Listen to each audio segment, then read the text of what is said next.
And to talk more about the topic, we are delighted to have with us Ambassador Rakha Hassan. He's a former Assistant Foreign Minister.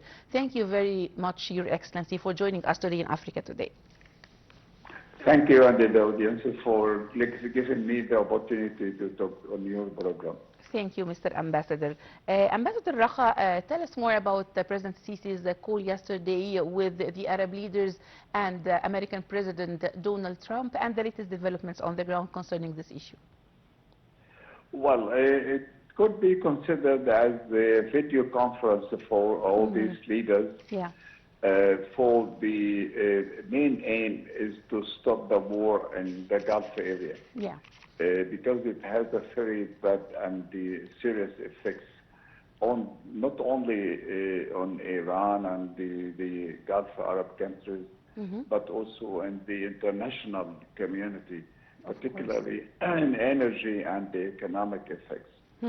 So it's time now to stop this war and to start the negotiations and with good intention negotiations between the United States and Iran to reach an agreement on the other most important subject, like the nuclear file and also the other files that the United States and Iran has to deal with to reach an agreement and to achieve stability and security in the area. Of course. Ambassador Rakha, moving to Africa today and the speech by President Abdel Fattah el-Sisi, who affirms Egypt's commitment to the African unity and development. How do you read this, Ambassador Rakha? As you know, that Egypt is one of the fathers who established the African Organization Unity. Yeah.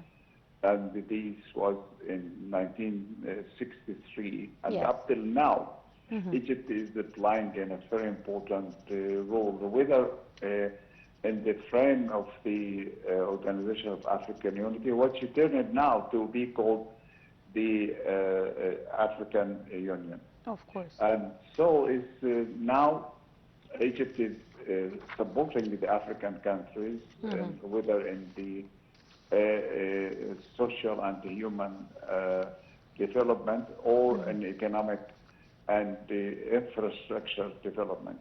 And Egypt is supporting the African countries by providing them with experts in education, engineering, and all kinds of aspects to develop their countries. Africa now needs a lot of efforts. First, to guarantee stability and to solve the African crisis, whether in Sudan or in Libya or in the Horn of Africa and the other places, and also to support Africa by borrowing investments, because Africa is a rich continent with its natural resources. Of course. So it's not enough to take these natural resources and to destabilize them in the developed countries and then to re-export it to Africa. Of course. We want to the installation of the industries and technology and to help the African countries to face their problems in whether in health or education, because they need a lot of efforts in these two fields: education, health, training, and investment. Ambassador Rakha, Africa chose this year's theme is the water resources. How do you view the importance of water resources to the African continent's future development? Well, it differs from the north of Africa and the other African countries, because, north of Africa is a lack of water. Egypt is depending about 95% upon receiving water from the whether Ethiopia or the Great Lake area. Yes.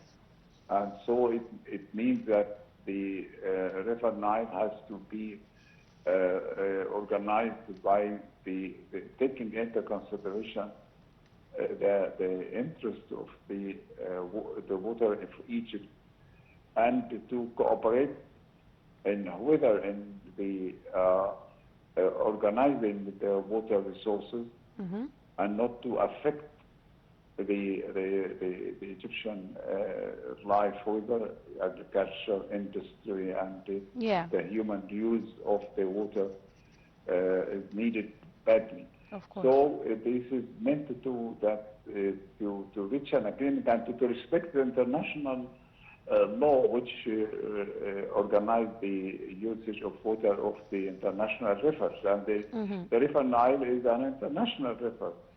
So there is no country can, especially in the sources of the water, to establish projects which hinder the reach of the water to the countries like Egypt and Sudan.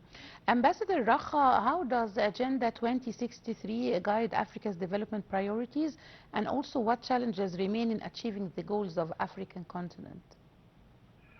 Well, Africa is, as I said, it is in badly need of investments, and to infrastructure, and education and the health, and to make use of its natural resources.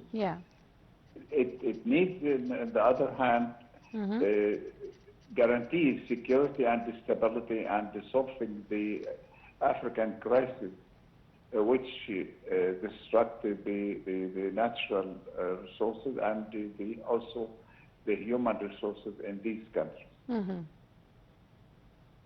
Yes, Ambassador Rakha, how can international law contribute to the fair and sustainable management of the transboundary rivers in Africa? Well, Africa faces, in fact, two kinds of crises. First is the internal differences, like what is going on in Sudan. And it is also supported by some neighboring countries and international countries. So it needs to, get the fighting the parties together and to reach a solution for the sake of the Sudanese people. Also in Libya, for example, Libya is a rich country with a small number of population, is about 6 million, but they have natural resources, especially gas and petroleum. It can make Libya and develop the country. So, but unfortunately, the actual leaders who lead the country, these countries now, need to cooperate and to listen to the sound of logic and the interests of the people themselves, not the personal interest and or tribal interest or something like that. Ambassador Rakha, we want to talk more about the cooperation between the African continents, African countries in trade sector, and the free trade agreement by the 55 countries in the African continent. Tell us more about this cooperation and the latest developments on the free trade agreement. Well, it is very important agreement, in fact. But what it needs, two things. First, is how to finance the trade.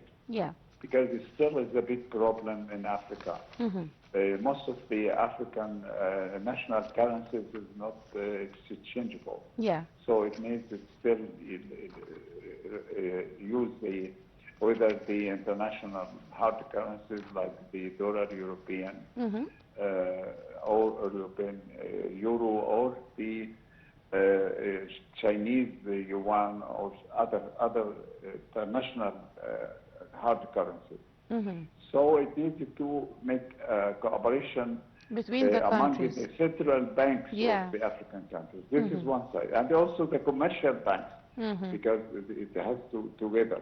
And the second thing, the infrastructure, Yes. to make it used for the transaction of whether the money or the Goods. the trade itself, Yeah. through the seaports, the airports, or the main.